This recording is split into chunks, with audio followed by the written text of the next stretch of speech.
আলহামদুলিল্লাহ, এই সেই ঐতিহাসিক মসজিদে রসুল, যে জায়গায় আল্লাহ রসুল নামাজ পড়ছেন, ধ্যান করছেন, জিকির আজগার করছেন, তেলাওয়াত করছেন, মানুষকে দিনের দাওয়াত দিচ্ছেন। এই সেই ঐতিহাসিক মসজিদ, মসজিদে রসুল। ঠিক এর উপর বরাবর কাফের মুশরিকরা আল্লাহ রসুলকে দুনিয়া থেকে তুলে দেওয়ার জন্য যে পাথরকে উপর থেকে ফেলে দেওয়ার চেষ্টা করছিলেন, ওই যে উপরে সবার উপরে তার নিচে ছোট্ট একটা, দেখেন ছোট্ট একটা পাথর দেয়া আছে নিচে। হ্যাঁ, এটা না উপরেরটা, সবার উপরেরটা। আল্লাহ সুবহানাহু ওয়া তাআলা জিবরিল আমিনকে দিয়ে ওই ছোট পাথরটা ওই পাহাড়, মানে পাথরের, বড় পাথরের নিচে পেরেক হিসেবে লাগাই দিয়েছেন এবং কিয়ামত পর্যন্ত এটা দৃষ্টান্ত হিসেবে রেখে দিয়েছেন যে ওই পাথর দিয়ে, অত বড় পাথরকে আল্লাহ তাআলা ওখানে আটকায় দিয়েছেন, কিয়ামত পর্যন্ত এই অবস্থায় থাকবেন।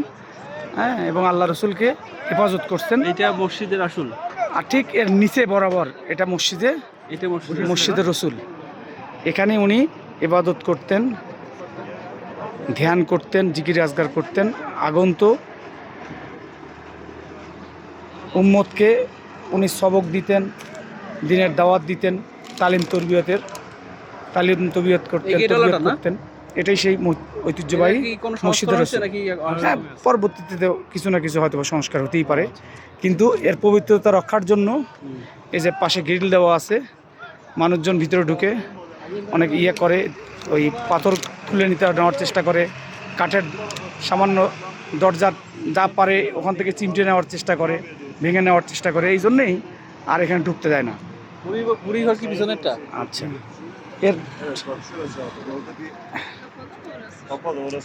এর ঠিক অপোজিট পাশে, এখান থেকে দেখা যাচ্ছে না।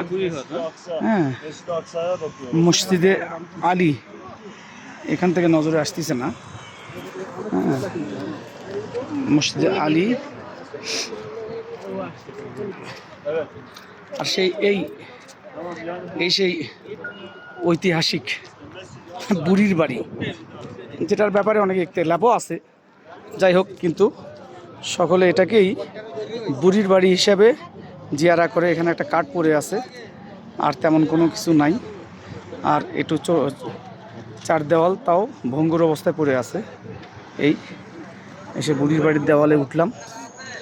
সেই বুড়ির বাড়ি, এটা যদিও ইখতিলাফ আছে, তারপরেও আগন্ত হাজী সাহেবরা এখানে জিয়ারা করেন, আসেন, দেখেন।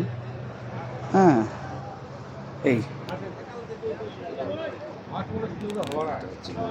আলহামদুলিল্লাহ।